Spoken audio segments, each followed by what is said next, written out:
সাজদা অবস্থায় রয়েছেন। জিবরিল আমিনকে নবী আমার জিজ্ঞাসা করলেন, ও হে জিবরিল আমিন, আপনি বলুন এরা সাজদা অবস্থা কতদিন থেকে আছে? হযরত জিবরিল আমিন বলে উঠলেন, ইয়া রাসূলুল্লাহ, ইয়া হাবিবাল্লাহ, এদের সৃষ্টির পর থেকে নিয়ে কিয়ামত পর্যন্ত সাজদায় অবস্থায় দেখে আসছে, থাকবেও কিয়ামত পর্যন্ত। পঞ্চম আকাশের ফেরেশতাদেরকে দেখতে পেলেন, আত্তাহিয়াতে রয়েছেন। ষষ্ঠম আকাশে চাপলেন, ষষ্ঠম আকাশের ফেরেশতাদেরকে দেখতে পেলেন, দরুদে ইব্রাহিম পড়ছেন, দরুদ শরীফ পাঠ করছেন। সপ্তম আকাশে চাপলেন, সপ্তম আকাশের ফেরেশতাদেরকে তাকবীর বলতে শুনতে পেলেন।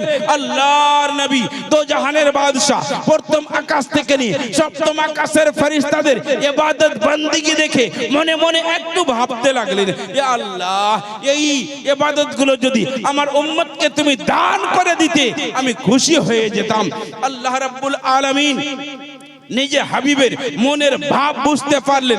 আল্লাহ রাব্বুল আলামিন গায়ব থেকে আওয়াজ দিচ্ছেন, এ আমার হাবিব, তুমি দুঃখে ভেঙে পড়িও না, চিন্তা ভাবনা করিও না।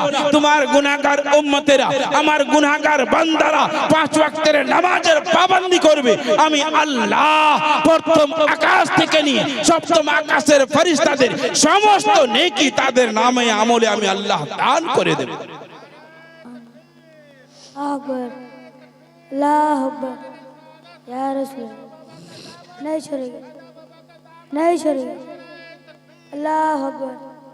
ব্রাদারান ইসলাম, আমি আপনাদেরকে অনুরোধ করব, ভাই সকল বা বাপ সকল, কোন সময় কার চোখ বন্ধ হয়ে যাবে, শেষ নিঃশ্বাস আপনার বন্ধ হয়ে যাবে, আমি আপনি বলতে পারবো না। আমি অনুরোধ করব যেন আমরা 5 ওয়াক্তের নামাজের পাবন্দি করি।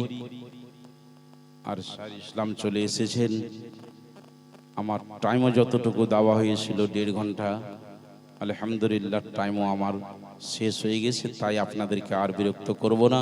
আবার নতুন নতুন মুখ আসবে, কিছু নতুন নতুন কথা শুনবেন, কোরআন ও হাদিসের বাণী। এখন নাতে নবী হবে। এবারে কই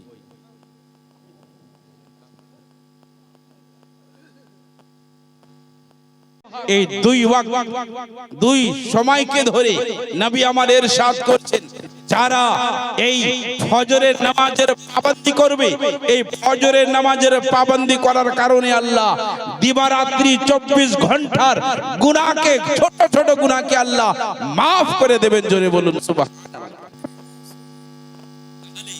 আমাদের করণীয় কাজ